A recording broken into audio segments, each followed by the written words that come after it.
Well, welcome back, peeps. Hi. This is the It's Your Life in Your Choice 2 podcast. This is a side segment called Alley Ups and Alley Oops, and we're currently recording Thursday content. I can't wait to go live and have you guys here with me and making the podcast and getting to see what all happens and what goes through with it. But for now, I am happy to have you listening in online, whether you're watching on YouTube, Spotify, or any other platforms. Thank you. Now, quick thing I would like to tune in real quick. If you can, this is free to do and greatly will help the algorithm of reaching other people and just influencing others. If you give a like, a follow, and share the content, please. It's free to do. And that's it's all just a click of the button. All right, on to the podcast. So I hope you guys are doing wonderful. As for Thursday content, this is just where I talk a little bit about my life and I show you guys the past me to present me to show you what I've gone through to get to where I am to I'm currently recording a podcast now. Like there's a reason why I'm doing this. It's part of my purpose is what I feel. And that I'm being guided by divine grace to do this. I know you guys just saw that. And that now I'm kind of a little irritated that I'm gonna probably be distracted a little bit. Wanting to kill that little gnat that just went through. It's been raining a lot here in Florida. We actually have a tropical depression currently that is forming. It rained all day yesterday, and you might hear it in the background. Hopefully, my mic's not picking it up. But it is a thunderstorm right now outside. Yay! I actually love thunderstorms, especially when I'm home. So, this Thursday content, for some reason, I want to apologize in advance. I don't know what happened on my first Thursday content. It on Spotify, it only got 6 minutes of it, but on YouTube, it has the full video. So if you're listening on Spotify, I suggest going to YouTube for that video. I'm sorry, I'm not taking it down. I'm just leave it up for now. I may take it down in the future, but for now, it's up 6 minutes. Clap. On that one, we talked about just what it was like with my mom and somewhat of the childhood I have from that. That's only part of it. I only gave a really brief rundown of it, what I could fit in like 20 ish minutes. To go a little bit further onto my life story, we're going to continue with my childhood for a little bit and talk about trigger warning in advance for those who may have been dealt with child trauma with an A word that ends with an E, use. It relatively rhymes with, but dancing around the word just for viewers' sake, and I know trauma triggering. Please don't get on my table. No, yep, as you see, kitty. Little pet of the podcast. That was Mr. Socks. But um, I dealt with a lot of it in the beginning of my childhood up until I'd say about middle school. My mother's husband, who was the man that signed my birth certificate, I'm half adopted. My mom is my real mom. However, the person that is on my birth certificate is not my real father. My dad had some issues back in high school due to the family name. My actually on my dad's side, my family founded the town that we lived in. And it like 5 generations back is when the town got founded. With that being said, my dad was kind of the kid that could get away with scotch free with just about anything as long as like the police told his dad about it and his dad would reprimand him.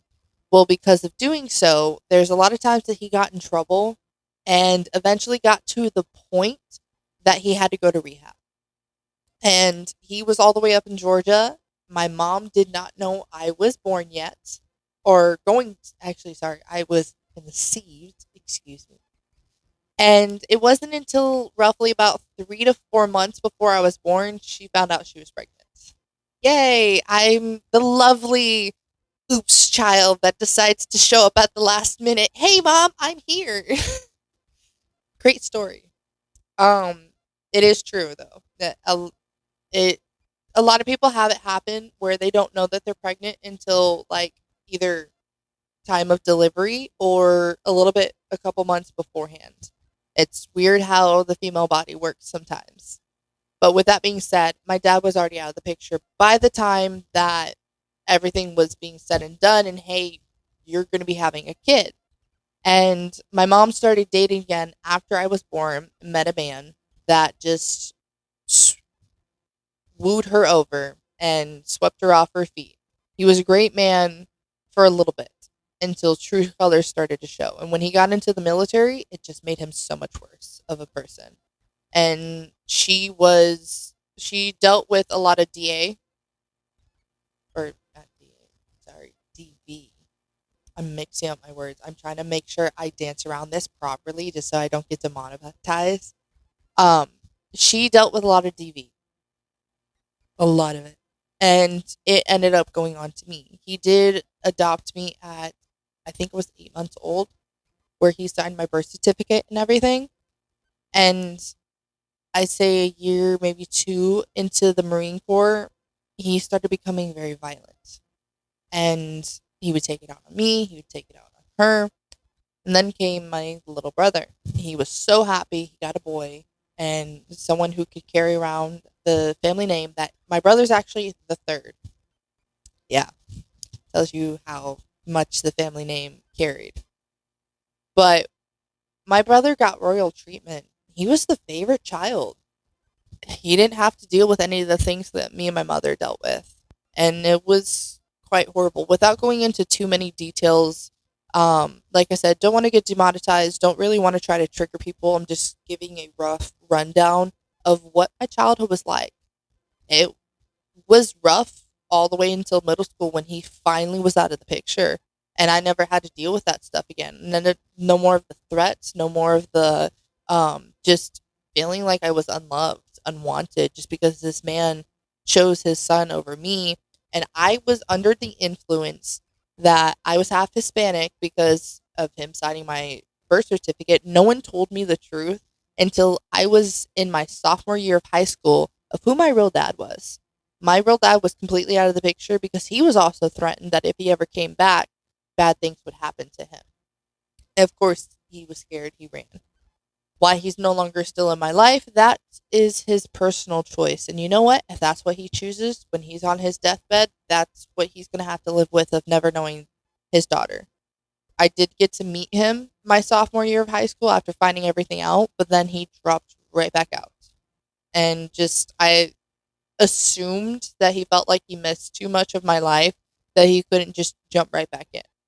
Whatever the case may be, I've tried reaching out a couple of times. My ex husband, before splitting up, had tried reaching out to him and letting him know, like, hey, you've got grandkids now, and he ignored it all. And I just finally accepted that, you know what, that's fine. I just won't have my dad in my life. But after going through all of that trauma, it took me years to work through that, to not feel like I wasn't wanted all of my entire life. Like, that was a lot to deal with, of feeling like, well, why did you bring me into this world if you didn't want me in the first place? After having worked through that trauma of realizing that I'm actually here for a purpose, I finally found myself and began to build who I am. Because instead of playing the small little violin for myself in the pity me party of, oh, I had such a terrible childhood, woe's me, I decided to make a name for myself. Like, who am I? Aside from the trauma, all the baggage that I've had carried with me, what can I do to take this weight off? It was tiring. I got tired of being depressed. And I've tried many times to alt delete, and it never worked. And I finally just said, okay, you know what, God? Why do you want me on this earth? What am I meant to do?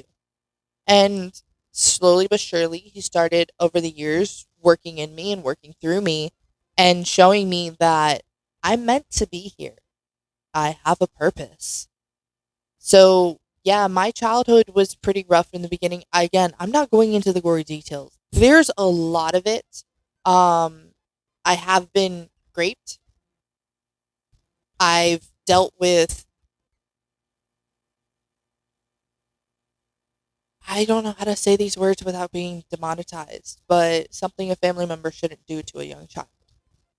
That's all I can say on that. I've dealt with that. Um, and I'm still I pushed through it. I kept going. High school was hard for me. I was bullied. I had some friends finally because I went through most of elementary with no friends. Like everybody didn't like me. And I was always seeking attention because I was not getting attention at home. Now that I know what it is and I'm able to call it out, I know that what I was doing in school, so fellow classmates, if you're watching this, I'm sorry for the way that I acted. I truly was seeking attention outside of home because I was not getting it at home. And because I wasn't getting it at home, I was starving myself. I was in the drama. I was into everything, just trying to find a bite sized piece to hold on to. And that's when I became codependent on some of my exes, two in particular, that were in my life for quite a decent period. And because of that codependency, depression came into play. I tried to be controlling because I believed, this is what a relationship's supposed to be. This is how we're supposed to act. And that's why in the beginning, like when I was dating through high school and the little bit before I met my ex husband, that's why the relationships failed. Now, what has to do with my ex husband and that relationship? We both played a part in that one for sure. Ending, like, yes, he was what rhymes with uses, and a narcissist. I still triggered him and tried to control him, and I was mean as well. I had my own narcissistic tendencies as well that I tried to use against him. I tried eventually towards the end of the relationship going tit for tat because I got tired. I got tired of how I was being treated. But anyways, back on to my childhood and what brought me to here. I went through a lot of turmoil and that caused me not to have friends. All the trauma that I was carrying and trying to, play the pity party of this is why you should like me is because I've had such a rough childhood. And then I try to use the bullying that other kids didn't like me. I didn't look the best in my elementary school years. I was overweight and I was just an easy target because I took everything personally. Then high school came around and it was hard my freshman year because I still try to get attention from others. However, once I started moving through the years and realizing that I just needed to focus on my curriculum, I needed to focus on what I want to do in life, I found my people. And sadly, none of those people I'm still friends with today. I am friends with currently someone I did go to high school with, though we were not friends in high school. We've grown a lot since then, and I'm so thankful for her. She's my sister in Christ currently, even though she is all the way in Texas, sad face. But that's okay because God has a plan for the both of us. And what her doing is currently is in Texas and my doing is here in Florida. Now, I did lose a lot of weight in high school and people started noticing me. I was liking the attention I was getting because, of course, I'm not over 200 pounds anymore. I'm lost a lot of weight. I didn't have the chubbiness. I've gained back some weight now, and I'm kicking myself for it because I was in the 180 club, and now we're graced a little bit over 200. So I've gained some weight, but that's okay because we'll shave it right back off. That was because it was due to a lot of stress and a lot of things. But I I strive to be a great student in school, to make sure I got good grades, to trying to do my best aside from, wanting to have attention from others. Oh my goodness, my freshman year, I was in so much drama. Now, I didn't get into any fights. I only got into one fight, and that was in middle school. That's recorded. And it was dumb. It was over trying to get out of a class, and also this girl bullied me. and she had hit me in the face twice. And I said, you know what? Screw it. Threw my backpack down and said, we're doing this. And then the whistle got blown by the teachers and we just stopped. It was a dumb fight. It really was. Um, Nobody won. Neither one of us did. I try to say like, oh, I made her eyesight worse, this, that, and the third. They try to say, oh, but she gave you a black eye. I'm like, whatever. You know what? Now I'm gonna say neither one of us won because it was stupid. Plain and simple. And I've already forgiven her for it.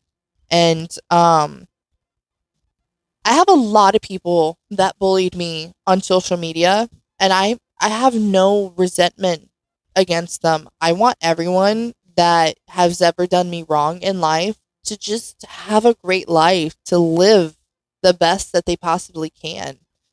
I want nothing but the best for people. There's still people to this day that resent me just because I'm me. And you know what? That's their own issues that they are projecting outwards into the world, and they're just choosing someone to put it on rather than healing themselves, forgiving the past, letting go, and just realizing people can change. We can change. Anyone can change. It's just the willingness that we are to see that. Because otherwise, people still see you. Say you never met them again, they'll still see me as my high school self.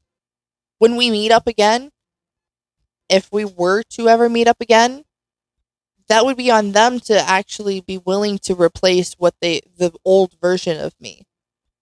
It's up to others to be willing to get to know the new me and what I'm doing in life and what my purpose is now and who I am. Who is Allie? I'm not that girl anymore that was seeking attention. I truly love myself and love spending time with myself. I'm such an introvert that I do want to go out and do things. However, I just don't want to do them alone. I do love like having mini dates with myself. I used to go to the theme parks when I worked for Disney and Universal. I used to go by myself. I loved riding roller coasters by myself and just I'd post online every now and then just being like, "Yo, this is what I'm doing." Um and people question me like, "You're doing that alone?" Heck yeah, cuz nobody's going to stop me from riding that ride just because they don't want to ride it. I'm going to ride the ride. So, I spend quite a bit of time with myself alone that now I do want to go out and do things with someone else. I want to have someone to talk to. Whether that be a friend, whether that be a relationship, whatever it may be, I'm not in charge of that. I'm not expecting a relationship right now either. Um, that's just because I have high standards now as to what I want in a relationship. I've learned a lot over my past mistakes and past issues that I've had in relationships that I'm not going to just accept anything. I'm not willing to take someone that needs so much work on themselves that doesn't even hold themselves at a high enough standard. And yeah, that's on that. That's a whole nother thing before we deep dive into that. But I'm proud of myself to see where I've gone through my high school stage, especially my middle school stage. Oh my gosh. I used to do, you probably can't see what's all covered on my wrist of scars for attention. I did that also to feel something, to feel pain, to know that I'm alive when I was in those deep, dark places. I used to listen to a lot of depression music. Um, what is some of the stuff I listen to? Like, I love the band Asking Alexandria just because, yes, it's my name, Alexandria. Um, but it was some hardcore, like, some of it was a little bit of screamo, but mostly heavy metal. And I listened to alternative rock. Like, the most depression stuff you could possibly think of is what I listened to. Hold on, guys. Sorry. Get down. Get down. Kitty Cat is doing kitty cat things.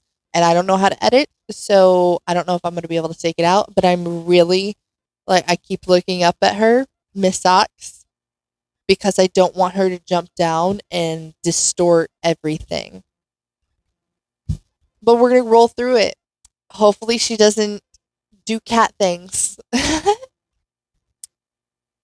But anywho, um, I loved to learn as a kid, and I learned a lot of things. Actually, so I'm pre-diagnosed autistic. I'm gonna just throw that out there, and that also took a little bit of effect into why I couldn't be that normal high school, middle school kid, is because I didn't communicate like everyone else. I didn't communicate like most of my classmates. I'm very different on a lot of things that I did. I got overstimulated, and sorry guys, she did do it. Get down.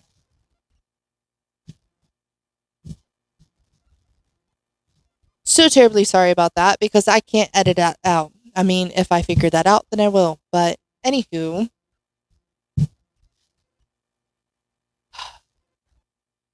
don't even remember what I was talking about. Yay. Welcome to the podcast, guys. Autism. I was talking about my autism. Wow. I'm glad that train of thought came back. I'm sorry, guys. Um, yeah, I was different from a lot of my classmates because of it. And a lot of people saw me as a weirdo. Now I realize being weird is the new norm.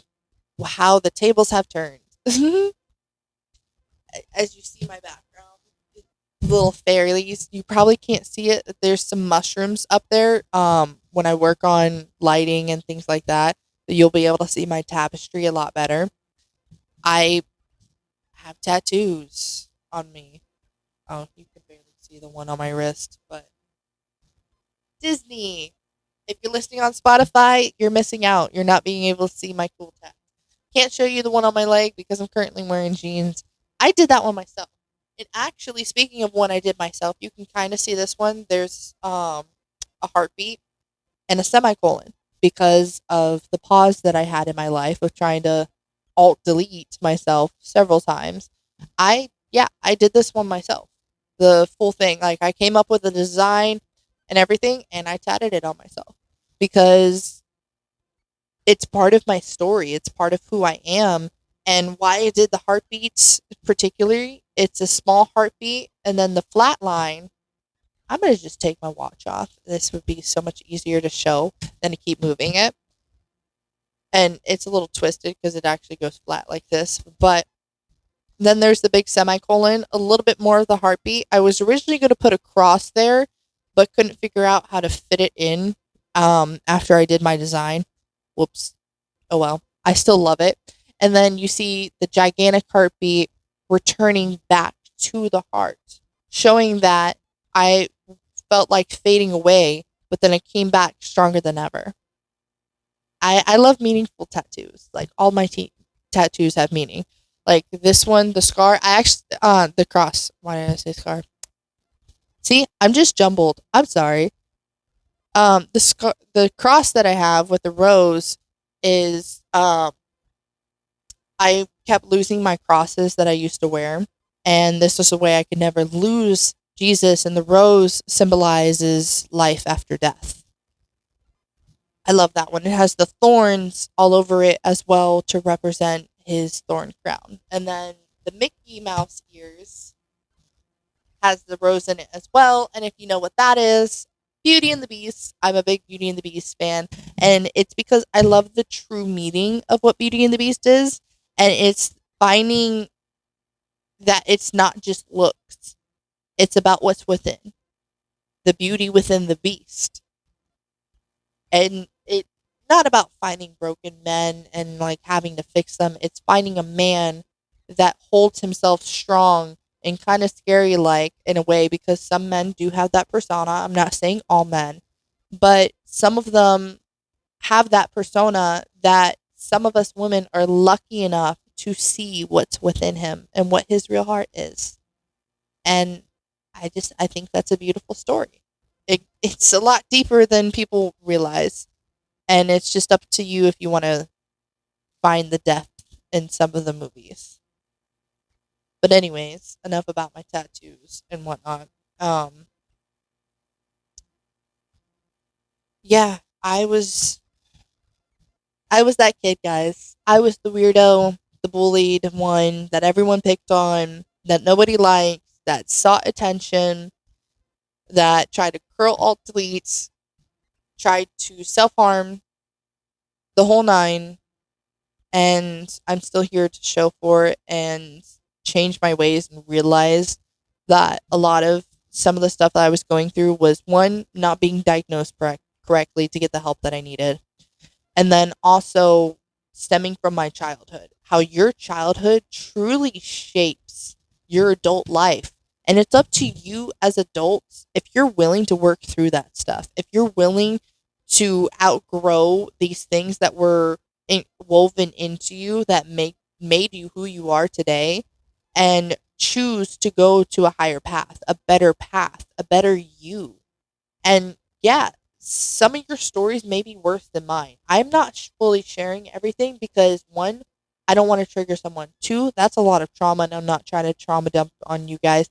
And three, some of that just can't be shared. Some of that part of my story is it's going to be my story. Unless you're closest to me, then you'll get to know those parts, but not everything I'm going to be able to share. And, or am I willing to share? But your stories could be worse than mine, could be a little bit better than mine. Your story is still of your own. You still are you at the end of the day. And everything happened for a reason to get you where you are today. Some things, when you signed your soul contract before coming here, you knew what you were signing up for, but once you got here, you forgot. And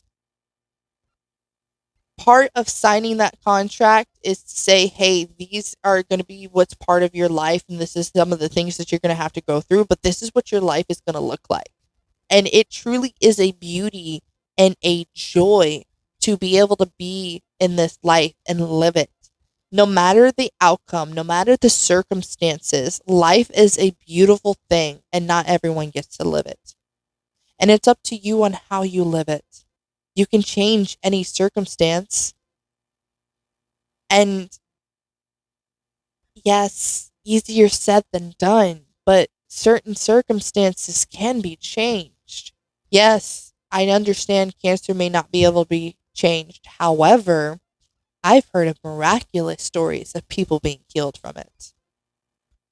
And sometimes, yes, let's say something like being paralyzed might not be a circumstance you can change. However, you can use that circumstance for your benefit. Maybe it's teaching others that don't understand what it's like to be in that situation and teaching others, or being a voice for some of those people. You can use anything for your greater good. And it's depending on how you use it. If you use it for love, for light, to want to help others and humanity, you're going to go far in life. It's so much more beneficial to want to do greater things that's not going to just benefit yourself and your family, but others around you as well, than it is to try to one up another. Those who know the laws of the universe, it also ties into what Jesus talks about in the Bible. It's funny how a lot of these religions have a piece of it and get it right. And they all intertwine together in a way. You're not ready for that? That's going to be on another side segment of the podcast that me and my friend are going to be doing.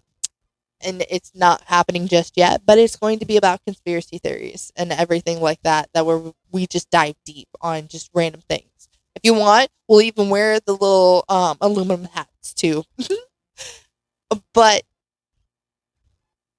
there's a lot that you can do with your life.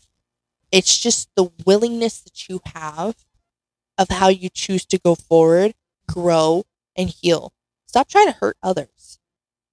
Sometimes you can be wrong, and it's okay to be wrong. No one should be right all the time. And it's hard to admit when you are wrong, but you're taking a step better towards your higher self by admitting, hey, I'm wrong in this situation. Hey, what I did wasn't right. I'm sorry. I apologize. I won't do this again.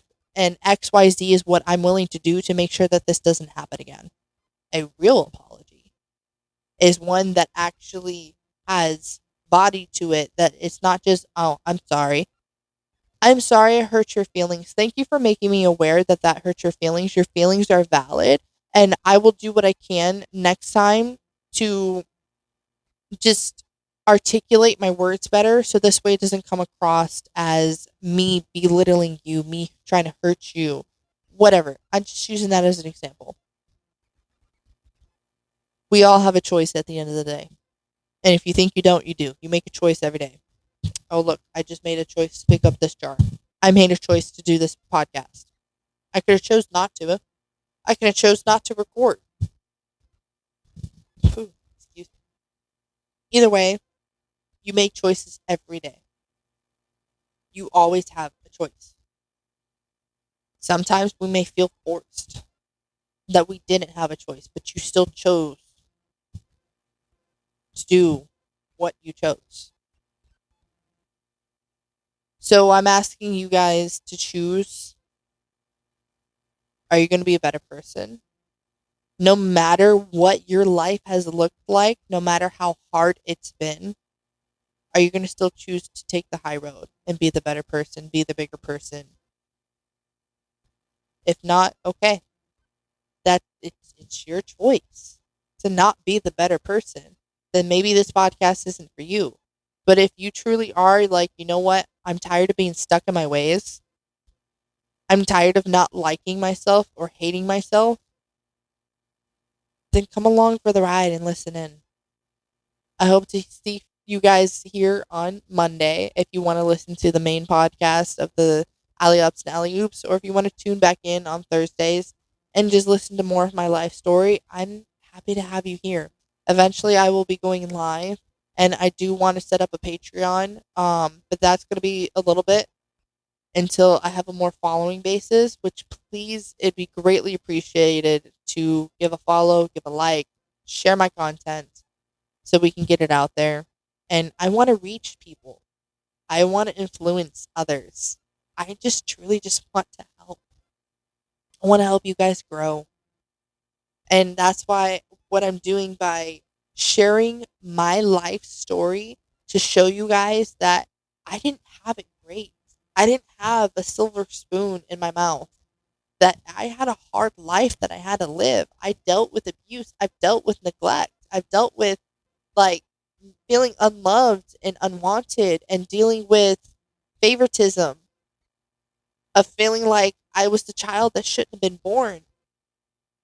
And then not having the true parent to child relationship I should have had, that I was seeking attention outside of my family and getting myself into constant trouble. I was the child that curiosity killed the cat. My mom would say, well, because I said so. And I'd be like, well, watch me. You're not giving me a real reason why I can't do this. So I'm going to do it anyways because I want to do it. I was a hard headed kid. I'm still hard headed, but not as hard headed. With all that aside, I'm showing you that I'm a real person.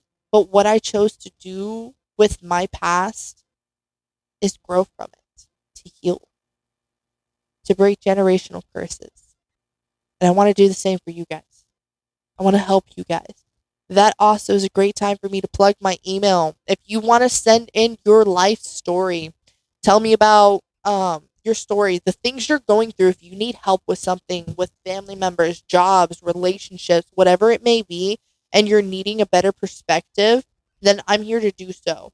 You can email me in at it's your life, period, and your choice 2, the number 2, at gmail.com. And I look forward to hearing from you guys. I look forward to reading your stories. And if they get shared on the podcast, we'll let you know. You will be read off as anonymous. No names will be shared. And if you don't want it read, but you just want to send it in because you want someone to hear you, I'm here to listen. I love you guys. Have a wonderful night.